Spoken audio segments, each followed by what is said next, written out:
നമസ്കാരം. എല്ലാവർക്കും സനാതന ധർമ്മത്തിലേക്ക് സ്വാഗതം.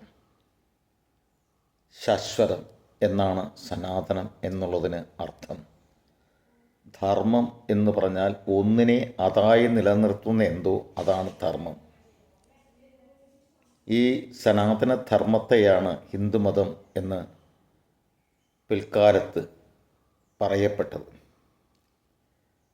അപ്പോൾ ഇതിൽ വേദാന്തമാണ് മുഖ്യം. യോഗവാസിഷ്ഠത്തിൽ പറയുന്നുണ്ട്, പക്ഷികൾക്ക് 2 ചിറകുകളുണ്ട് ആകാശത്തിൽ കൂടെ പറക്കാൻ. അതേപോലെ മനുഷ്യനും 2 ചിറകുകളുണ്ട് മോക്ഷപ്രാപ്തിയിലെത്താൻ. ആ ചിറകുകൾ ഒന്ന് ധർമ്മമാണ്, മറ്റൊന്ന് ജ്ഞാനമാണ്. ധർമ്മം എന്ന് പറഞ്ഞാൽ കർമ്മവും അതിൽപ്പെടും.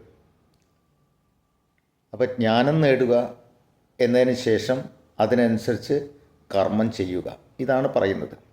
അപ്പോൾ അത് നിഷ്കാമകർമ്മമായിരിക്കും. കാരണം ജ്ഞാനത്താൽ നിഷ്കാമമായിത്തീരും, അതാണ് ഉദ്ദേശിക്കുന്നത്.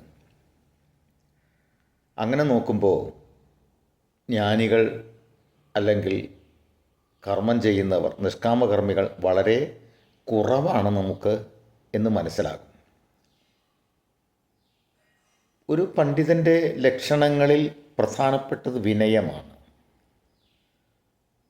അതേപോലെ തന്നെയാണ് മറ്റുള്ളവരെ അംഗീകരിക്കുവാനുള്ള മനസ്സും. പലർക്കും അതില്ല. നമ്മൾ ശ്രേഷ്ഠന്മാർ എന്ന് കരുതുന്നവരെ അവരുടെ ആദ്യകാല പ്രവർത്തനങ്ങളൊക്കെ കണ്ടിട്ടാണ് ശ്രേഷ്ഠന്മാരെന്ന് നമ്മൾ കരുതുക. പക്ഷെ പിൽക്കാലത്ത് അവർക്ക് കിട്ടുന്ന ആനുകൂല്യങ്ങൾ അല്ലെങ്കിൽ പ്രശസ്തി ഇവ മൂലം അഹങ്കാരികളായിത്തീരുന്നു. ഞാൻ തന്നെയാണ് വലുത് എന്ന അവസ്ഥയിലേക്ക് എത്തുന്നു. അങ്ങനെ എത്രയോ തെളിവുകൾ ഇവിടെയുണ്ട്. അങ്ങനെ എത്തുന്ന സമയത്ത് യഥാർത്ഥത്തിൽ ജ്ഞാനം മറഞ്ഞിരിക്കുന്നു. എത്ര കണ്ട അറിവുണ്ടായാലും വിനയമില്ലെങ്കിൽ ആ അറിവിന് ഒട്ടും തേജസ്സില്ല. മാത്രവുമല്ല, മറ്റുള്ളവരെ അംഗീകരിക്കാൻ കഴിയാത്തൊരവസ്ഥ ഇത് പലരിലും പ്രകടമാണ്.